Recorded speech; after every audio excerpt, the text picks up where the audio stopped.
नमस्कार दर्शक बंधु आपण समस्त को ओडिया तांत्रिक स्टोरी को हार्दिक स्वागत। आज ये वीडियो रे जखिणी लोकर दिव्य अनुभूति नामर गोटे कहानी सुनाइबी। आज वीडियो रे गोटे किसी अलग धरणर स्टोरी कहवाक जाउछि जोटा कि प्रत्यक्ष फल अन्य जने न भोगिला पर्यंत जानि परिबनी। ए कहानीटी आज को 5 वर्ष तलर कथा। वाराणसी गोटे स्थान अछि तार ना होछि लंका। से लंका आखपाखे गोटे जंगली स्थान अच्छी से पाखे अच्छी गोटे छोट कोटेज। कोटेजर मालिकों ना होची सुमित। जेहेतु काशी वाराणसी विश्व प्रसिद्ध तंत्रपीठ एणु सेठारे प्राय सबुआड़े अघोरी बाबा नागा पाशुपत गुड़ाक देखा मिलती, साधु सन्थ देखा मिलती। अरुणाचल प्रदेश रे किंबा आसाम रे जेमती प्राय लोक डाकिनी सिद्ध करती सेमती काशी रे प्राय लोक जखिणी बेताल सिद्धि करती। आ प्राय जेते सब बड़ बड़ बिजनेसमैन से माने जखिणी सिद्धि करके रखी था। सुमिति जो लोक से जोता सिलाई काम करथला, सब किछि भल चलथिला, किंतु दिने गोटे लोक बेकरे माड़ी पकई थाए। से आसिकी से स्थान रे निज जोता सिलाई टेंट पकईला जेउठी सुमित पकाए। सुमित आसिकी देखे तो एई लोक से स्थान रे पकईची। तो दुहींक भितर झगड़ा है। नुआ लोकटी निज टेंट नहीं कि आउ अल्प बाट दूर को पलैगला। हेले सुमित्र बेपार धीरे धीरे मांदा हवा को लगिला। एमिति कि जो लोक सुमित पाखे जोता सिलाई करथला से माने नुआ लोक पाखु गले। आ नुआ लोकटी सुमित अपेक्षा बेसी पैसा भी नौथला। प्राय 1 मास पर्यंत धंदा संपूर्ण रूप से बंद हो गला। ता पाखरे जहाँ जेतिकी संचित धन थिला ताहा भी खर्च हो गला। 3 दिन पर्यंत भोक उपास भी रहिबाकु पड़िला। 3 दिन पर्यंत भोक उपास रहिबा परे से मणिकर्णिका घाटरे बसी चाहिए नदी की। आखिरे आखिए लुह लुह छल छल आखिरे एका लୟରେ चाहि रही था नदी को। से पाखरे जने अघोरी चिलम धरी गोटे फुंक नहीं बसी थाए। आउ 2 फुंक मारिबा परे जेबे निशा चढ़िला सुमित को पाखक डाकिले। आउ कहले कि बेटा तो उपरे तंत्र प्रयोग करी कर्म बंधन कर दिया जाइछि। सुमिति से बाबा को चाहिला, किसी कहि पारु न थाए। अघोरी बाबा ताकू पचारले कौन कहूचु, तंत्र ता ऊपर को पलटई देवी। सी जेमती तो सह करिछि तार अवस्था भी सेमती ही जीव। सुमित कहिला मोर सिना परिवार नहीं, हेले से लोकर परिवार थबो। ता पिला छुआंकर पेट पोषिया पई से अनीति मार्ग आपणैछि सत, हेले सेमिति किछि करंतुनी। से लोक भलरे रहू आ मो उपर तंत्र हटई दियंतु, जेमिति निज पेट निजे पोषि परिबी।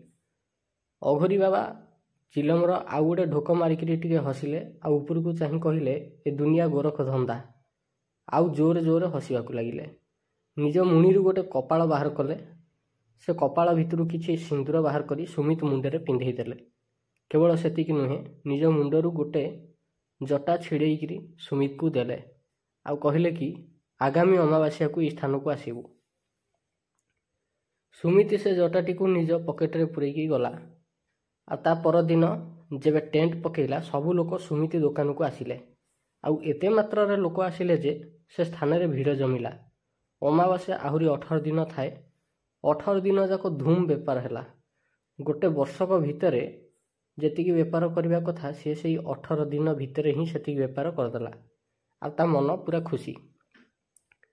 से दिन थाए दीपावली रातिर अमावास्या राति। सुमिति निज वचन अनुसार जाइकरी पहुँचीगला मणिकर्णिका घाटारे। सेई अघोरी बाबा सेई स्थान रे बसी थांती। सुमित को देखि हसीदेले। आ सुमिति लंब होइकरी तांको गोड़ तले पड़ीगला। या भितरे सुमिति बैंक अकाउंट खोली देई थाए। आ सेथरे पैसा आड़ाग नहीं रखी देई थाए। अघोरी बाबा कहले से जटा दे। सुमिति तुरंत तांको हाथ को जटाटा बढ़ई देला। आ सेई क्षणी बाबा जटा धरिकरी किछि मंत्र पढ़िले। तुरंत से जटा पुणी तांको चुट्टी को जाइकरी लागिगला। बाबा कहले साधना शिखिबू। सुमित बिचारा साधारण पिला, ताकू ए सबू बहुत डर लगे। बाबा कहले लाइफ बनीजिव। सुमित 18 दिन भितर एते पैसा देखि सारथला जे मनरे लोभ बसा बांधी देई थाए। आ सुमित बाबांको कथारे हाँ भरदेला। सब गोरख धंदा है कहीकि बाबा पुणी हसिबाकू लागिले। किछि सामग्रीर लिस्ट बाबा देले। आ सुमित को कहले किणिकी आनिया पई। ସୁମିତ ତୁରନ୍ତ ଯାଇକରି ସବୁ ସାମଗ୍ରୀ ଧରିକରି ଆସିଲା। ନିଜ ମୁଣିରୁ ଗୋଟେ କାଠର କଣ୍ଢେଇ ବାହାର କଲେ। ସେ କାଠର କଣ୍ଢେଇ ଦେଖିବାକୁ ଭାରି ସୁନ୍ଦର। ସେ କଣ୍ଢେଇର ରୂପ ଏତେ ସୁନ୍ଦର ଲାଗୁଥିଲା ଯେ ସତେ ଯେମିତି କୌଣସି ରାଇଜର ଅପ୍ସରୀ। ଏତେ କମନୀୟ କାମ ହେଇଥିଲା ସେ ମୂର୍ତ୍ତିରେ ଯେ ଦେଖିବା ଲୋକ ତୁବା ହେଇଯିବ। ଥରେ ଯେମିତି ହେଲେ ସେ କାରିଗରର ମନେ ମନେ ପ୍ରଶଂସା କରିବାକୁ ଲାଗିବ ଯିଏ ଦେଖିବ ସେ ମୂର୍ତ୍ତିକି। ସୁମିତ ବି ସେ ମୂର୍ତ୍ତିକୁ ଦେଖି ମୋହିତ ହୋଇଗଲା ଆଉ କହିଲା, ଏମିତି ଅପୂର୍ବ ମୂର୍ତ୍ତି କେବଳ ଈଶ୍ୱର ହିଁ ବନେଇ ପାରନ୍ତି। ଦୁନିଆର ସମ୍ପୂର୍ଣ୍ଣ ଯୌବନତ୍ୱ ଆଉ ସୌନ୍ଦର୍ଯ୍ୟକୁ ଯଦି ଗୋଟେ ନାରୀର ଆକାର ଦେଇ ଦିଆଯାଏ ତେବେ ବି ସେ ମୂର୍ତ୍ତିର ସାମ୍ନାରେ ଫିକା ପଡ଼ିଯିବ। ସେଟା ଏତେ ସୁନ୍ଦର। ମଣିକର୍ଣ୍ଣିକା ଘାଟର ସେପାରିକୁ ଡଙ୍ଗାରେ ବସି ସୁମିତ ଆଉ ବାବା ଉଭୟ ଗଲେ। ନଦୀ ସେପାରିରେ ଥାଏ ଗୋଟେ ବଡ଼ ବରଗଛ। ଆଉ ସେ ଗଛର ଶାଖା ଏତେ ଝଙ୍କାଳିଆ ଯେ କେହି ବି ହେଉନା କାହିଁକି ଦେଖିଲେ ଭୟ କରିଯିବ। ବାବା ପୁଣି କିଛି ମନ୍ତ୍ର ଗୁଣୁଗୁଣୁ କରିକି ସେ ସ୍ଥାନରେ ଗଛ ଉପରେ ପାଣି ଛିଞ୍ଚି ଦେଲେ। ଗଛର କୋରଡ଼ ଗୋଟେ ମଣିଷ ପ୍ରବେଶ କଲା ଭଳି ଟିକେ ବଡ଼ ହୋଇଗଲା। ଆଉ ସୁମିତ ବାବାଙ୍କ ସହ ସେ ଗଛର କୋରଡ଼ ଭିତରକୁ ଗଲା। ତଳକୁ ତଳକୁ ପାହାଚ ଥିଲା। ପାହାଚ ଓହ୍ଲେଇ ଦୁହେଁ ଚାଲି ଚାଲି ପ୍ରାୟ ଅଧ କିଲୋମିଟର ପର୍ଯ୍ୟନ୍ତ ଗଲେ। ତାପରେ ଗୋଟେ ବଡ଼ ପଡ଼ିଆ ଭଳି ଦେଖାଗଲା। ଆଉ ସେ ପଡ଼ିଆର ମଝାମଝି ଥିଲା ଗୋଟେ ଛୋଟ ମନ୍ଦିର। ସେ ମନ୍ଦିରର କାରୁକାର୍ଯ୍ୟ ଏତେ ସୁନ୍ଦର ଥିଲା ଯେ ଦେଖିଲେ ଆଖି ଲାଖିଯିବ। ପଥରରୁ ଯାହା ଲାଗୁଥିଲା ବୋଧହୁଏ କ୍ଲୋରାଇଡ୍ ପଥର ହେଇଥିବ କି କ'ଣ। ମନ୍ଦିରର ଉଚ୍ଚତା ବେଶୀରୁ ବେଶୀ 25 ଫୁଟ ହେବ। କିନ୍ତୁ ମନ୍ଦିରର ଚାରିପାଖରେ ଯେଉଁ ବିଭିନ୍ନ ପ୍ରକାର ମୂର୍ତ୍ତି ଖୋଦିତ ହେଇଥିଲା ସେଟା ଭାରି ଅପୂର୍ବ ଥିଲା, ଭାରି ଦିବ୍ୟ ଥିଲା। ଆଉ ସେଥିରେ ବିଭିନ୍ନ ପ୍ରକାର ମୁଦ୍ରା ସହ ଅଙ୍ଗଭଙ୍ଗୀର ଚିତ୍ର ଅଙ୍କା ହେଇଥିଲା। ବିଭିନ୍ନ ନାରୀମାନଙ୍କର ଆକୃତି ଅଙ୍କା ହେଇଥିଲା। ସେ ମନ୍ଦିର ଭିତରେ ପାଦ ଦେବା ପରେ ମନ୍ଦିରର ଠିକ୍ ମଝାମଝି ଗୋଟେ ବଡ଼ ଉଚ୍ଚା ପଥର ଗୋଲ ହେଇକରି ଥିଲା। ଆଉ ସେ ପଥର ଉପରେ ବାବା ଜଣକ ଯେବେ ନିଜ ମୁଣିରୁ ଥିବା ଗୋଟେ କାଠି ରଖିଲେ ସେ ପଥର ଧସେଇକରି ତଳକୁ ପଶିଗଲା। ଆଉ ଆମେ ଉଭୟ ପହଞ୍ଚିଗଲୁ ଗୋଟେ ଏକଦମ ଅନ୍ଧାରୀ ଦୁନିଆରେ। ଯେଉଁଠି କାନ୍ଥରେ ଅନେକ ଗୁଡ଼ିଏ ପ୍ରାଚୀନ ଚିତ୍ର ଅଙ୍କିତ ହୋଇଥିଲା ସେଇଠି ଆମେ ପହଞ୍ଚିଲୁ। ଆଉ ସେଇଠୁ ଗୋଟେ ଦ୍ୱାର ଖୋଲିଲା, ଯେଉଁ ଦ୍ୱାର ସାମ୍ନାରେ ଗୋଟେ ସିଂହାସନ ଥିଲା।